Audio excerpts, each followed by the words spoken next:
Hello, everyone, and welcome to another episode of the Pro Life Global Podcast, where we bring to you inspirational stories of pro life leaders around the world and how we are working together to create an abortion free world. So, today I have my new friend Debbie Aramayo with me, and we're going to have a little conversation about what it's like to be pro life, fighting against abortion in her country, Bolivia. So welcome, Debbie. Thank you for being with us today. So Debbie, tell us a little bit about yourself.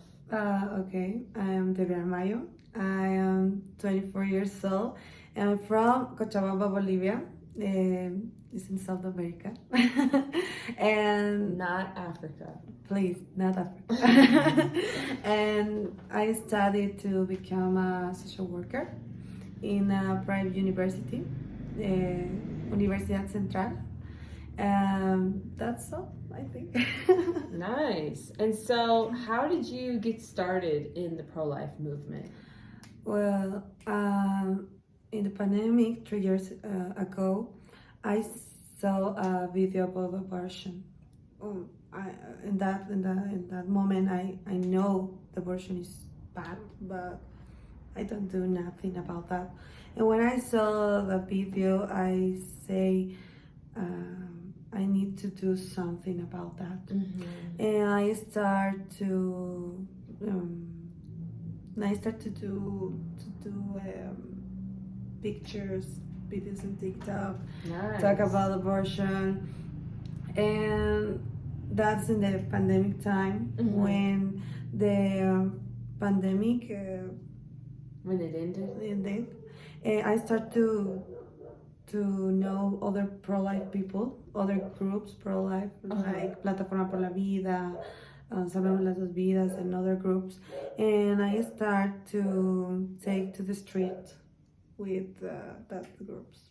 Nice. That's awesome. So, were you always pro-life before then? No. Really? No. What happened? When I studied in the university, in the public university, I was a feminist and pro-choice, and I think it's the body of the woman. We can say what they do is not es justo, it's not just. It's not just. It's not yeah. just. Pero cuando sorry, it's confused. But when I was 18 years old, I got pregnant. Mm-hmm. And I lost the baby. Yeah. It's a terrible moment in my life, but I understand if I feel so bad when I lost my baby, not intentional, how feel to kill your baby. Yeah. In that moment, I say that's wrong. We can give this to the other women. I feel so bad, and I don't want other women feel the same. Yeah. Thank you for sharing with us that story. I can't imagine the pain of losing your baby.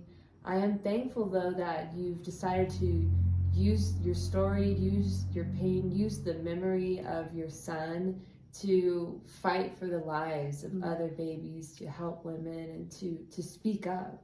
I think I can show the other women it's difficult. It's a so difficult time. If you lose a baby or if you do abortion, it's difficult, but you can be forgive. Yeah. I found the love and forgiving God, and I say He give me a new heart, Wow. a new purpose of life, and I'm start to That's and I want to beautiful. say the other woman. Wow, that's beautiful. Praise God. So, tell us a little bit about the laws here in your country, Bolivia. Okay, in Bolivia we have 3 exceptions for abortion. It's not legal in Bolivia. Just have 3 options to abortion. Is rape, if the life of the mother is At risk. and someone if the baby is sick, I don't know how to say Or it. like fetal abnormality. Yeah, I know. But in Bolivia, don't the government don't take care of the victims of rape, just do the abortion, and if That's the horrible. victim normal go to come to the vuelven a sus come to the abusadores. They go back to the abusers Yeah. after the abortion. Yeah, the government don't interested about And that. you know, this is exactly one of the things that pro-lifers say is that abortion after rape doesn't actually solve anything because there's already trauma of the sexual violent Mhm. act, and then there's added trauma of the abortion. And the truth is that abortion doesn't take away rape. Yeah. The pain of that violation is still there. The real solution is that we need to help women heal. Mhm. We need to love them and love their babies, and we need to hold accountable those perpetrators, and we need to prosecute them. We say to the groups, feminists and Defensoría del Pueblo, that is the organization to promote the abortion in Bolivia, say you need to put the money, the money to save the life, to take care of the moms, to take care of the girls, que sufrieron aborto. Yeah, that had the abortion, that suffered abortion. Yeah, but they say no, we need abortion, and for that we have this rule, and the girls can do abortion to until 22 weeks. Mm-hmm. That's the law. That's the law about abortion. That's the exception about abortion because the abortion is not legal in Bolivia. In that, and the people needs to know that. So you say that these are the laws, but are people actually following those laws of the 3 exceptions? Normally the people use this first exception when is a girl was raped, but it's easy to lie Yeah. about this. You can say, "Oh,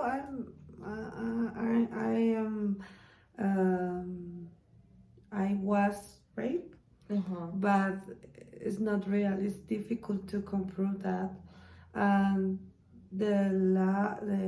The true exception, this sentencia constitucional, I don't know how to say in Spanish, in English, sorry, is not correct. Have many mistakes because in Bolivia the law, Código Civil, I don't know how to say. The civil code. Código Civil reconoce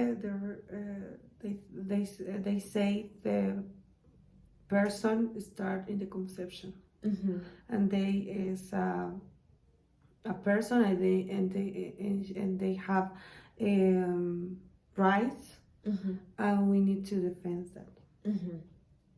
So it's easy for girls to lie then. Yeah. And for that reason, abortions are happening a lot, right? Yeah, we have 7. I don't know how to say it. 1 in 7. 1 in 7 Bolivians die because of abortion. It's horrible. Yeah, It's about 50,000 a year. Approximately, sí. Yes. That's tragedy. And I know of some recent tragedies that happened. What you were telling me about was the names of Esperanza and Indigo. Can you tell us their stories? 2 weeks ago, we see the newspaper and see a girl was raped, have 28 weeks of pregnant, and we say, okay, we need to help that girl go to the hospital, and we found the Defensoría del Pueblo, the organization to promote abortion in Bolivia, and say that girl needs abortion, and don't want to the psychology and social worker visit her. She just want to do abortion to this girl, and in that moment we say that girl don't need abortion. She needs help. The doctor says we can do this because it's a baby. This baby born and cry, and what we do just live to death.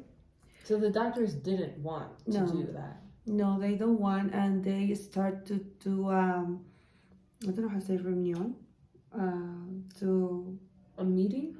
the medicos, Uh-huh. to talk about that and give more time for Indigo. Just need 1 week more until the Defensoría del Pueblo and the feminist group, because the feminist group is in the front of the hospital, say that girl needs abortion, that we are is a child, a mother, and it's in the social media says, oh, the doctors don't want to do abortion because they don't want to defend the rights of the woman, like that. And in the weekend, other doctors do the cesarean, The C-section. the C-section to the girl. Indigo born, and Indigo needs to attention, fast attention, medical attention, but don't give them. The Indigo stays like 16 hours without respirador. Yeah, without respirator. Yeah, and he start to respirar por su cuenta. He start to try to live. Try to breathe on his own. Yeah, and in Indigo life 2 days, we try to do the best, buy the best medicamentos, but it's not 2 days after he born, he died. And It's horrible. yeah, the Defensoría de los Niños, la Defensoría de los Niños, the Defense of the Child in Bolivia, says you can help us, like we are the Plataforma por la Vida en la Familia, we can help us for take the body of Indigo and give a funeral. And we say, yeah, we can do it. With my friend Claudia, we see the autopsy and change the clothes, clean him, and do the funeral. It was so hard. And the people in Bolivia says, how can kill the babies? How can kill the babies? And we wait, don't repeat the story, but 1 week before, a girl with our 14 years old, a victim of rape too, we find in the other hospital, because in the hospital when Indigo born, the Defensoría del Pueblo know the doctors don't do the abortion. Entonces they leave the girl to other hospital and do the cesarean. The C-section. The C-section. With 27 weeks of birth, and born Esperanza. Esperanza just lived 1 day because she had blood in her pulmones. In her stomach? No, pulmones. In her lungs. In her lungs. And she died. The same story. We go, take the body, and go to clean, and take do the funeral for Esperanza. And the people say again, how can it's incredible. Yeah. But the Defensoría del Pueblo says no, it's the rights of the woman. She can choose. But in the psychology informe, I don't know how to say it. The psychological evaluation. Yeah, the psychological evaluation. Two mothers, the mother of Esperanza and Indigo says, the mother of Indigo says, I don't want to create I don't want to say I don't want to be the mother of this baby, but I want to the baby life, and I wait to what doctor says about that, and she wants to wait. Esperanza mother says, I want to I want to I want to have my baby, and I want to be the mother of the Esperanza.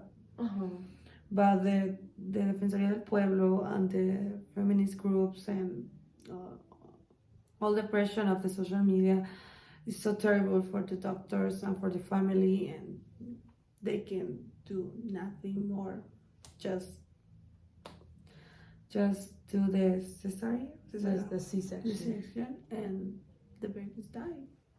That's what happened. It was so terrible, and it's not the only case we have. We have a lot case in North Bolivia, but we can say because the Defensoría del Pueblo says to the social media, and the social media says the right of the woman, because that girl was raped. How you can be a mother? How they can be a mother? It's so difficult to try to show the people when the social media and the government says that's not wrong. It's not wrong to kill babies. It's difficult.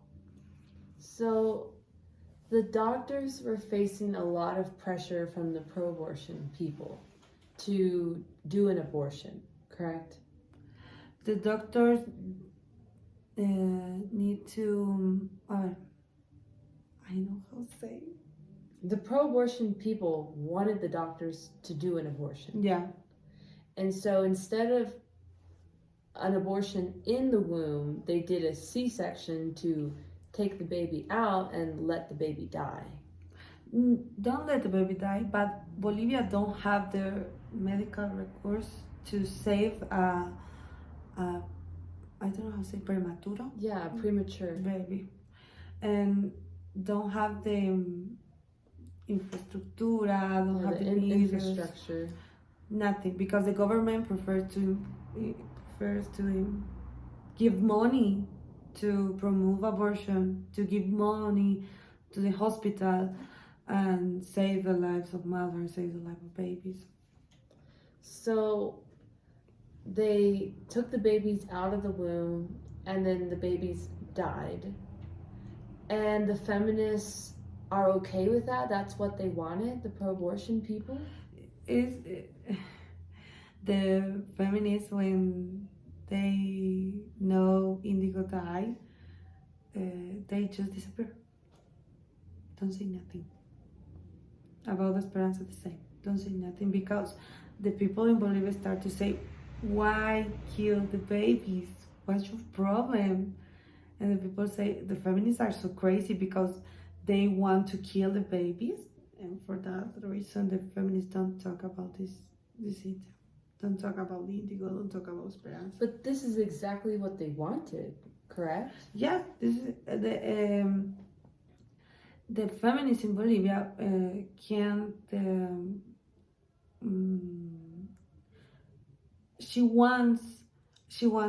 They want the aborto was legal. Not only interception. Yeah. Just legal. Yeah. And they promotes abortion. I don't know how to say, with píldoras. With abortion pills. Abortion pills. She gives illegal abortions to women and put the life of the woman in risk. Yeah, at risk. It seems so anti-woman to go against what those mothers wanted, because both of those moms didn't want abortion for their babies. And in that moment is when we say the Defensoría del Pueblo don't defend the risks of the mothers, because the law, when we explain the reception of abortion, say if the mom wants, but they don't respect the decision of the mother in two cases. Yeah, it's so strange to me, for them to call themselves feminists, but then they were not empowering those moms to be moms and honor their decisions. They basically said, we know what's best for you, Yeah. and that's to kill your baby. So we're gonna take care of that. Yeah, the feminist in Bolivia says if you have a child, you can do a professional, you can work because only the men can do this because being a mother is I don't know how to say it's difficult to do your dreams. But in Bolivia, we say that you know the cholitas,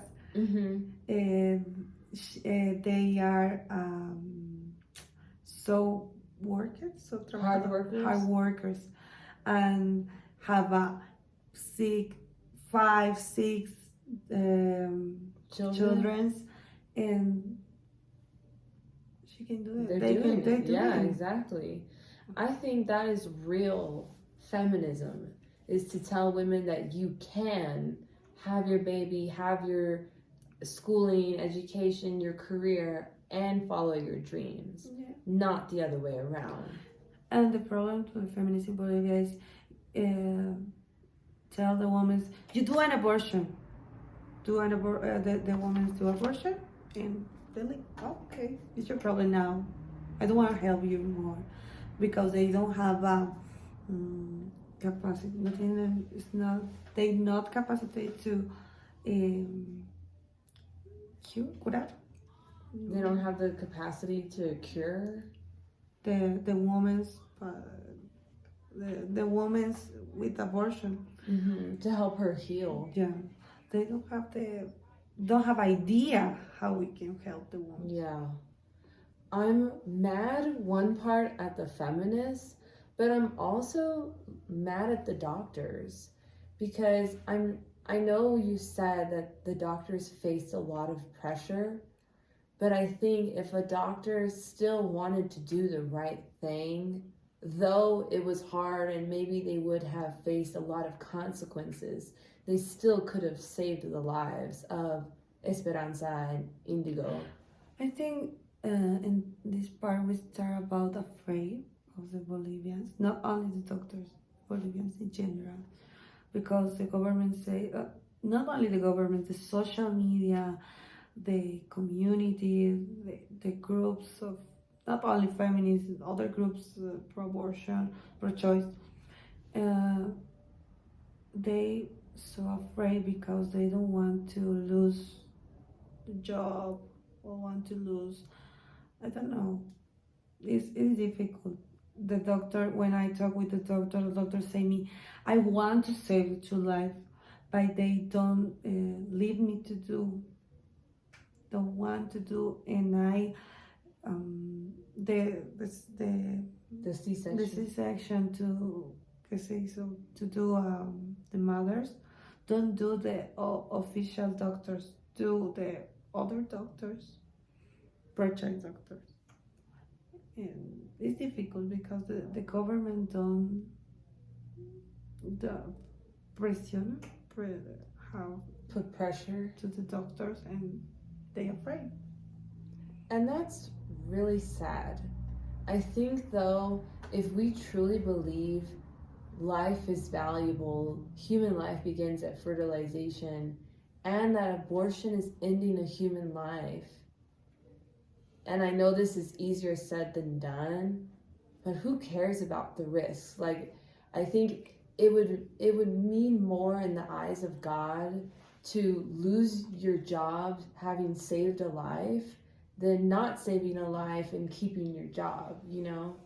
Yeah, we understand that, but when we talk with the people, Bolivians, is I don't know, it's the culture, but normally the people so have afraid, have I don't know how to say vergüenza, shy. Yeah, shy. And they don't understand what is abortion, because if they understand what is abortion, they know it's necessary to do something about that. Yeah. But they don't know. And in the part is when we need to start, the pro-life Bolivians, we need to start to talk with other people and say, this is abortion. Show the pictures of Indigo, Esperanza, and other babies and say, this is abortion.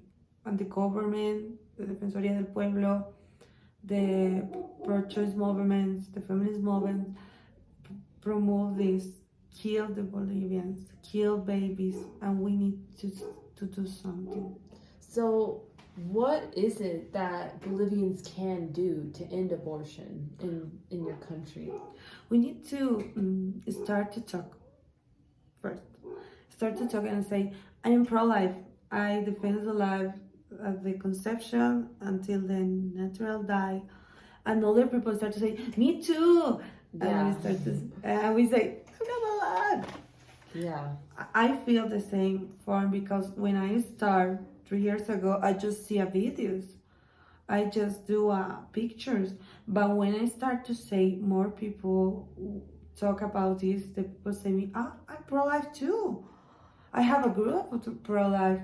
And that's the point when the Bolivians need to start to talk, start to say they pro-life. Mm-hmm. They defend the life of the Bolivians, and we start to organize and create clubs in the schools, in the college, in the work, with friends. Just start to talk about that, and before we can help the moms, we need psychologists. We need a social worker. We need help the moms with economics. With economics.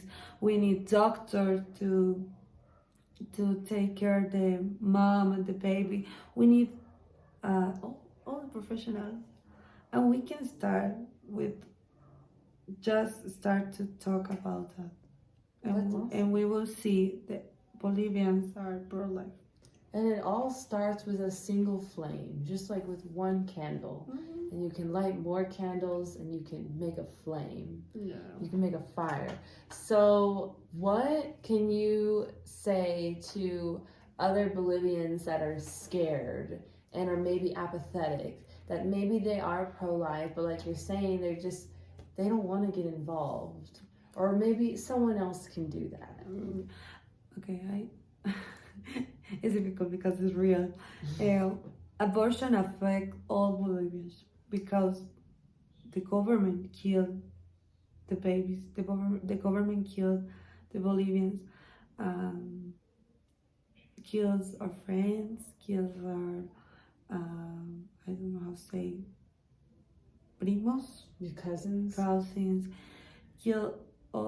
Kill people, and we don't know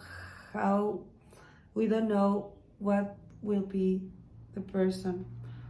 Maybe the person was the next president, or be a boyfriend. You tell me that, or you be a boyfriend of someone. That is in the church.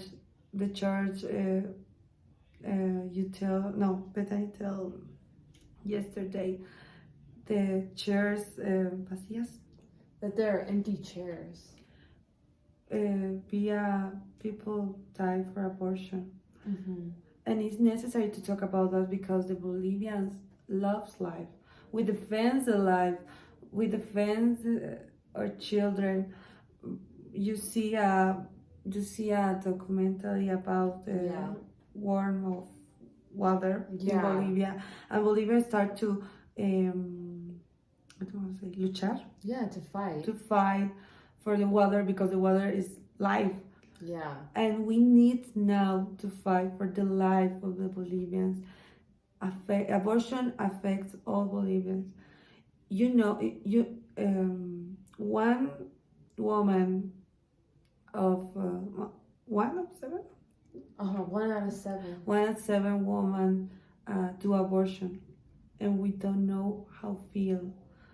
We need to do the help. We need to give love. We need to give all the things that the woman needs. Yeah. And we need to start to understand what is abortion Yeah. and affect, and we start to know affects all Bolivians. Yeah. The documentary you showed us about the battle of the water here. So what that was about was the Bolivian peoples were being taxed a lot of money for having water, for building waterways to have clean water for themselves, their families having access to water. So the Bolivian people started to revolt, and they did a revolution, and they fought against the government, saying that this is our water, we need water for our family to live, and you don't have the right to take this away and to make it harder for us to get. So in saying that, we know that Bolivian people are capable, that they're capable of not being lazy, of not being apathetic, not being scared, because they've already shown they can and they will fight for what's important. So now we just need to, like how you're saying, tell the Bolivian people now why we need to fight for what's important, which is the lives that are being lost. So what also can you say to maybe other young people like yourself who they're pro-life, they want to get involved, but they're shy and they're scared of getting those bad grades. They're scared of getting a bad reputation. They're scared of the mean comments on TikTok and Instagram. What can you say to those young people who are scared, want to get involved, but they don't know? Don't worry, you're not alone. I'm sure if you stand to talking about abortion and you're pro-life, many others will say, "Me too, me too." And it's better to be mocked. To be what? To be mocked. To be mocked. To be mocked. It's better to be mocked and save a life, because it's. I don't know how to explain. When you save a life, you feel so good because it's gratificant. It's like gratifying. Yeah, and you know you do you save, you do what God to say to do. Yeah, what God told us to do. Yeah. What God asked you to do. And you don't. I don't know how to say. Don't feel alone. Don't feel afraid because we are a lot of people. And if one of the teachers of your friends start to say you will have a bad grades, or they can do it because we are free and we can say whatever we believe. And in that case, we defend the life, we defend the right humans. It's not a religion, it's not an ideology, just human rights. And we can talk about that. So is there anything else you would like to share with all the pro-life global listeners and viewers? I don't know how to say, don't give up, because if the United States we remove Roe versus Wade, it's a I don't know how to say, but the law the abortion was legal for 49 years, so we can do this in our countries, in South America, because it's I don't know how to say this part. I can explain, but we don't alone, and we can do because they show us how can do. We can give the alternatives to the women. We can change the laws. We can change the mind of the people. We can do all, and we can save the life of the babies. We can do a lot of things, and you give us the way to do. And no sé, I'm so happy. Me too. And together we can make a pro-life world. Well, thank you so much, Debbie, for chatting with me. It's been so fun being here with you in Cochabamba. and training all the young people, trying to start pro-life groups here in Bolivia, and looking forward to creating an abortion-free, pro-life Bolivia with you. Thank you, Bethany. Melanie. Melanie. Ah! Bye.